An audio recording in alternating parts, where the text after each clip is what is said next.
Je m'appelle Florian Stalder, je suis conservateur du patrimoine à la région des Pays de la Loire. Je travaille au service de l'inventaire général du patrimoine culturel, au sein du service du patrimoine, à la direction de la culture et des sports.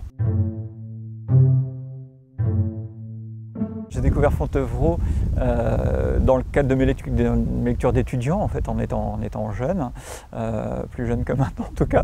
Et donc, pour moi, Fontevraud, c'était les gisants de Richard Cœur de Lion, d'Aliénor d'Aquitaine. Enfin, c'est un petit peu tout l'univers qu'on retrouve dans cette épopée médiévale des Plantagenets.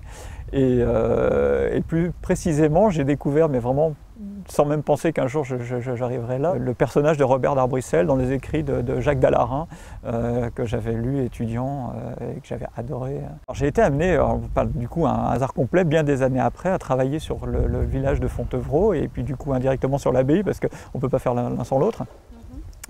C'était là dans le cadre de la mission qui est la mienne au sein du service du patrimoine à la région des Pays de la Loire, puisque j'ai eu en charge de mener un inventaire du patrimoine culturel de la commune de Fontevraud-l'Abbaye avec une autre commune limitrophe qui est la commune de Montsoreau.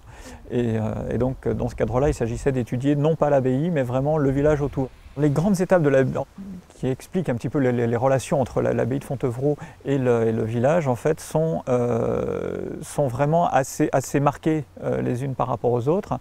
Et contrairement à ce qu'on a pu percevoir dans un premier temps, dans les premières études qui étaient relatives à l'abbaye et à son environnement, études qui de toute façon focalisaient toujours sur l'abbaye et jamais sur vraiment les environs, mais on a eu l'impression de voir en fait une abbaye avec un village qui poussait autour d'elle tranquillement et qui se développait progressivement au fil des siècles.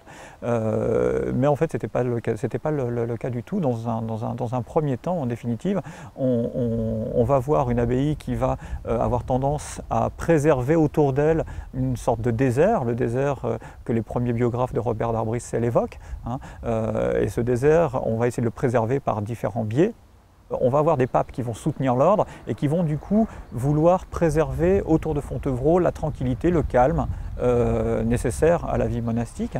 Les abbesses avaient tout pouvoir sur l'ensemble de la commune actuelle. On va parler de commune puisqu'en fait à cette époque-là on n'est pas dans le registre de la commune mais de la paroisse ou du territoire seigneurial. Elles étaient seigneurs de Fontevraud. Elles avaient reçu le droit de seigneurie et du coup elles l'exerçaient et elles contrôlaient en grande partie le foncier, puisque au fil des donations des toutes premières années de l'abbaye, eh bien en fait le parcellaire rural qui entoure complètement le site leur avait été presque intégralement donné. Dans un deuxième temps, au fil de 3-4 siècles, l'abbaye va être obligée finalement de composer avec l'habitat qui progressivement a pu quand même se développer à proximité de cette fondation. Le bourg est vivifié sous l'impulsion de ces abbesses dans un renversement complet par rapport à ce qu'on avait pu connaître avant. Il n'empêche que tout ça reste dans un cadre très limité de quelques hectares, comparé à un ensemble de terres vraiment vides qui, lorsqu'on additionne les différents clos de terre, de vignes, plus le parcellaire de l'abbaye elle-même, les dépendances, le bâtiment qui correspond aux serviteurs, aux domestiques et les grands clos de vignes qui l'entourent, font peut-être un total de 44 hectares de terre en un seul tenant, détenus par les abbesses, au cœur de ce qu'est à l'heure actuelle Fontevraud. Et puis, alors, l'étape ultime, en définitive, c'est celle dans laquelle on va s'affranchir définitivement de cette mise à distance de l'habitat, c'est la Révolution française, puisqu'en fait, les possessions de l'abbaye qui ceinturaient un petit peu l'abbatiale et les couvents, les monastères, pardon, vont être mis en vente. La seule portion qui finalement va rester, parce qu'elle est invendable, c'est tous les bâtiments de l'abbaye, c'est l'abbatiale, etc., qui, coup de chance, le tuffeau étant bon marché dans la région, ne seront pas détruits. J'ai passé mon temps plus jeune entre la Bourgogne de Cluny ou plus vieux avec le Jumièges en Normandie, églises qui ont subi dramatiquement le dépeçage à l'issue de la Révolution française.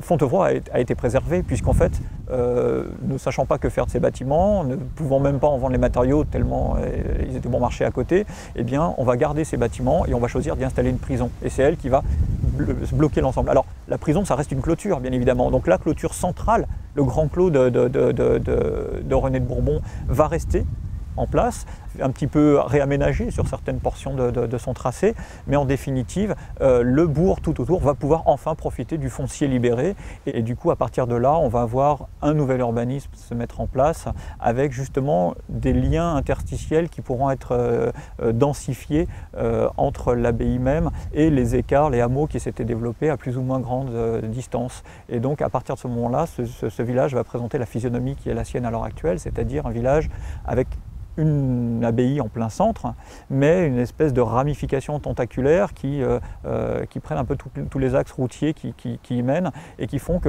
quand on découvre pour la première fois Fontevraud en y arrivant, eh bien, on a l'impression d'un interminable fil de maisons avant d'arriver au cœur du village, avec des moments où le bâti est plus ou moins dense, mais parfois avec des espèces de moments un petit peu creux. Donc on ressent une impression curieuse en pénétrant dans ce village, parce qu'il est un petit peu haché avant qu'on arrive dans le centre.